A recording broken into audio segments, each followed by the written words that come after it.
Hey, what's up guys? It's me Kakashi2 here back with a brand new video on Critical Legends. Now, as you can see, we are not in the game actually. We are on tierlist.com. And the reason for that is because we're going to do a full tier list guide on every single black market item you can get in Critical Legends. This can double as a guide for all the items in Critical Legends since I'll be explaining their abilities as well as ranking them on how good they are. So if you need a guide on what items you might want to get, what items you might not want to get, definitely check this tier list out. Now, without further ado, let's just get right into it. So, the first item on the list is the Gravity Shift. This thing, I'm going again, doesn't do anything. I have no clue if this item exists in the game yet. Never seen it, doesn't even have a picture. Its ability states that if you use 200 something mana, you can spawn a platform to stand on. I forget how much time it lasts for. Honestly, that seems pretty interesting, but if it did exist, it would probably go in okay because I don't need a platform. It is a spell, but I mean, I don't really care about it, so I don't know if it exists anyway, so I'm just going to put it in doesn't do anything. The next item here is the King's Crown. This thing I'm putting in this thing I'm putting in pretty good. It costs 100,000 gold, and it gives you the King class. The King class gives you gold for every hit you do, and it's probably really good for grinding your gold back. Void King also gives you XP if you're not level 150, and once you're level 150, it actually turns all the XP into gold. So this is a really good class, I would say, for grinding gold. It is really, really pricey, but honestly, it's pretty good. Next class is the Dios Bone. I'm putting this in okay. The only reason I'm putting this in okay is because it gives you plus 50 damage and plus 25 speed, but it also gives you minus 25 defense. This thing is okay. I mean, like, there are better passives in the game that do a lot better things than just give you plus 50 on damage and plus 25 speed. It also detriments you in the fact that it gives you minus 25 defense. So, honestly, this thing is not the best passive, but it's not the worst, honestly. The next thing is the Icore Torch. This thing's also going in okay. It just upgrades the Valkyrie tier 1 to Valkyrie tier 2. I'm not even sure if Valkyrie is a good class or not. I don't see anybody using this thing. I use Void Katana. That's probably the meta at the moment. This thing's okay, I guess. I'm not going to pay about half 100,000 gold just so I can upgrade the Valkyrie to tier 2. The next thing is the Bloodthirst. This thing is interesting. It costs 80,000 gold, and it bites the enemy and heals you, and it has a 10-second cooldown. I don't know if this thing will heal you completely. If it heals you completely, then this thing is going in OP.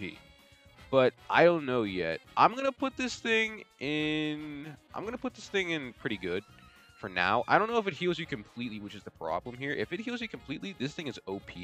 If not, this thing seems pretty good. It doesn't use mana, and it has a 10-second cooldown time, so that's not bad. So I'm just going to put this in pretty good.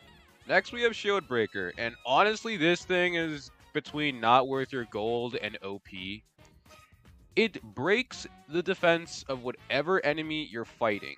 That is OP. It costs 250 mana to use in battle, and it costs 67,000 gold, I believe.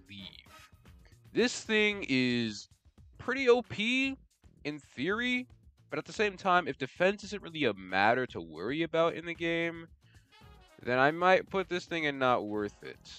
I don't know, though. This thing it seems pretty good. I'm just going to put it right now into pretty good. But just know that if this thing were to break the defense completely and basically make it so you do 100% of the damage you're actually meant to do, that's pretty OP. I might even just put it above Bloodthirst. The next item is the event upgrade ticket. This thing is going into OP. And the reason I'm putting it into OP is because it does not cost anything. It costs like 3,750 gold. That's chump change. That's chump change. You can make that in like 3 seconds. This also is used to upgrade any event sword. This is OP. This is exactly what you want to get. Always, always, always when you get this thing, buy a bunch of these tickets. Later events, you're going to need them. And right now, the beta sword event, which I already made a video on, requires this ticket to actually upgrade it. So please get a lot of these. These are OP. The next thing is Spider Spirit. This thing is also going to go into OP. And the reason why is because it gives you plus 20 damage, And it has the ability to stop time every time you hit something. This is OP. This will stop the enemy from attacking you for 5 seconds. That's pretty OP to me. At the very least, I'd put this in pretty good, but honestly, I believe it deserves the OP slot here. The next item is the Ring of Darkness, and this thing is pretty good. This thing is just pretty good. This thing will boost your attack if you are cursed, and every single hit you get after you are cursed will add more curse damage onto you. This thing has the ability to basically 3-shot, if fully cursed, any enemy in the game. I would say this might be closer to OP, but I'm not going to put it past the king. Next item is the Crimson Heart. This is also pretty good. It's a pretty good passive. I would even go as far as to say it's better than the Darkness Ring. This passive states that every single time the heart beats, it adds another attack boost onto you.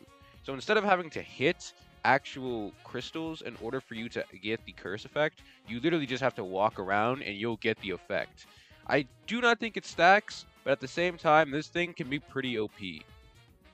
It also gives you plus 20 damage as well, so these things are interchangeable. I would say maybe the Darkness Ring might be better if you have fully cursed, but this thing is just more practical. The next thing is the Wind Boots. Honestly, I'm going to put this in okay. I'm going to put it right above the Icore Torch, though. This passive doesn't really do much except give you extremely high speed and extremely high jump. Honestly, oh, also, this thing could also give you a random speed boost from time to time. I don't know. I mean, if you like speed in the game, which who doesn't, I guess this is okay, but you can just buy speed potions and teleport around. I don't really think this is needed to waste a passive slot. It's pretty interesting, I guess, but I'm not going to say this thing is OP or pretty good. This thing is okay. I will say, though, this thing is pretty good for the cost. It literally only costs about 17,000 gold, so I mean, I would get it just to have it, but it's not the best passive in the game. Next up is the Mana Knife, and this thing is not worth your gold at all. It costs about 30,000 gold, being 27,500 gold, and it doesn't do much. It gives you plus 20 in damage, plus 20 in magic, and I believe it also gives you plus 20 ignite chance. That's honestly terrible. There are so many other better passives in the game that you could be using. Just, this is not worth the gold at all. If you see this thing, just don't even bat an eye. Just look away. Next up is the Mana Water. I'm tempted to put this thing into not worth your gold, but honestly, it's sort of like the Wind Boots, where it gives you a lot of good basic stats, but at the same time, it's not really the best passive in the game. This thing gives you plus 75 jump power, which is the most jump power you can get from any passive in the game. It also gives you a bunch of random stats for magic. Like, I think it gives you plus 10 magic and plus 250 mana. But in all honesty, this thing is complete trash. I don't think you should get this. Even if you're a mage, this is not good. The next thing is the Book of the Covenant. This thing literally does nothing. It's just a book. It just gives you some lore. It's 17,000 gold too. Don't buy this thing. In fact, actually, not worth your gold at all. It doesn't do anything, and it's too much gold. Unlike the Rattus, which we'll get into a little bit later on, this book doesn't do anything except give you some lore about, I think it was like the pumpkin thing or something like that. I don't really know. I'll put it on the screen maybe. This thing it's not good. Do not get this. The next thing is the health drink. It's going immediately into not worth your gold. This thing is horrible. It costs 50k just to get this drink that'll heal you for 10% of your HP. It has a 7.5 second cooldown. Honestly, the Bloodthirst might be better. Like, this is much better than this. I don't think anybody should be spending 50k gold on something that can just... I mean, you have so many other better options for healing. Don't buy this. Please do not buy this. It's not good. It is not a good healing item. Next up is the Floral Entrapment Scroll. This thing is also going into not worth your gold. This thing is trash. It stuns the enemy for a single second and has a 15-second cooldown.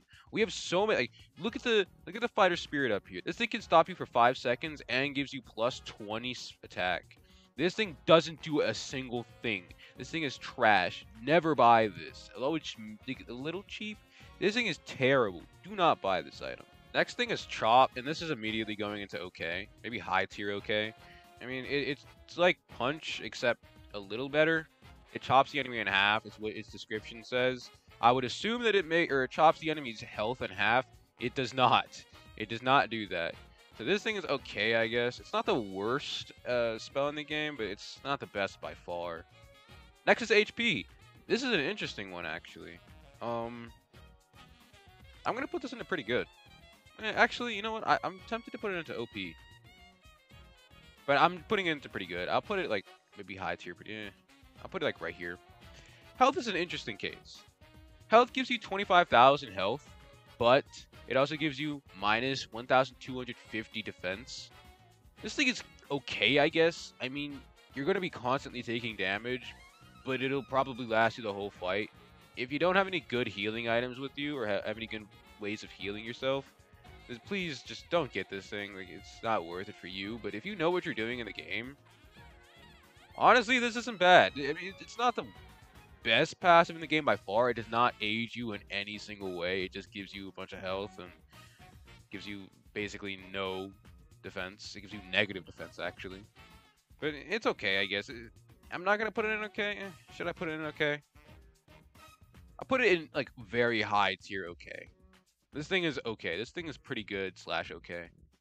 Next up is this golden ticket thing. I'm pretty sure this thing costs 500k gold, and it has a chance to give you either more gold or less gold. This thing is immediately going into not worth your gold at all. You're basically gambling at this point. Please do not buy this. If you buy this, you're a joke. You're a clown. You're just a fool and a half. Please do not buy this item. It is not worth it at all.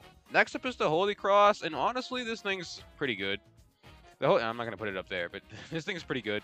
It's really good for mage builds. It gives you plus 50 magic. I think it gives you some pretty good mana regen. I'm pretty sure there's a detriment to it, but I don't think the detriment was all that bad. Okay, so I just checked. It was minus 12.5 defense. Mages don't even need defense, honestly. So this is pretty good for mages. Other than that, though, this thing is not that good for any other class. Next up is the Rattus. I'm putting this thing in the OP because everybody loves the Rattus. It's 666 gold. That's about it. I mean, it's more lore, but honestly, I love the Rattus. This thing is awesome. This is exactly what lore should be. Yeah, always buy the Rattus. Anytime you see it, buy the Rattus. OP. Next up, we have the Raging Storm Scroll. This thing is going into... This thing is going into pretty good. Actually, I'll put this thing into OP. Really because this thing has the ability to boost your entire team's attack by 65%. So if you have a lot of teammates with you, if you play with a lot of friends, get this scroll. I don't think it costs that much. I'll put the cost up on the screen. I don't feel like checking it. But this thing is pretty good, actually. I like this. If you play with a lot of people, if you have a lot of friends with you, this is a really good scroll. In fact, if all your friends actually have this, you might be able to stack damage and basically one-shot the enemy as soon as you walk into the fight. The last thing here is the Icy Disable Scroll. This thing's going in okay. I'll put it into high tier okay. Yeah, not above Dios Bone. And the reason being is because this thing freezes the enemy and stops him from doing anything for a few seconds. That's all they give us. Quite vague. How much is a few seconds to you? Is it 5 seconds? Is it 3 seconds? I don't know. But it also costs 750 mana, which is a lot of mana. If you're a mage, really good. I might recommend getting this for you. It is a spell, so it's pretty good if you don't feel like dodging. At the same time, though, this thing is sort of trash. I mean, how much is a few seconds? And it costs 750 mana. Who has that kind of mana on them? So, yeah, that's it for that. And with that, all this down here is just duplicates. I thought I should just clarify that. And with that, guys, that is the end of the black market tier list. This is every single item currently in the game that you can buy at the black market. As you can see, it's pretty spread out, actually. There's a good amount of not worth your gold. There's a good amount of okays. There's a good amount of pretty goods. And the OPs, obviously, the Rattus has to be here. It's also pretty good. Honestly, though, all this stuff might be interchangeable. I might put the Darkness or Ring of Darkness into OP. I also might put the Crimson Heart into OP. I'm not going to put the King's Crown into OP because this thing costs 100k gold and that's the only detriment to it. This may be OP and this can be OP, but we just don't know information about them. It's crucial to have a lot of information, and the Trello is sort of vague with that. But in all honesty, I think this is a pretty good tier list. You have your mobility items that are down here. You have some pretty good attack items up here. And then really good attack items up here. Ticket to upgrade events. And the Rattus. Beautiful. If anybody has any information about the gravity shift, please let me know. I honestly would love to hear some stuff about this. This thing sounds interesting, but I don't know if it exists in the game at all. Like, honestly, I looked at the Trello. Apparently, it's in the game. Apparently, it does the effect where it just spawns a platform for a few seconds. I don't know. If anybody has this, let me know, and I might move it. But without any further ado, that is all I have for you guys today. If you guys enjoyed the video, please consider liking and subscribing. If you want to see more of this, and you want to see more tier lists about items in the game, let me know. This was fun to make, and I'm happy to do it anytime. But anyways, guys, with that being said, I'll see you all later.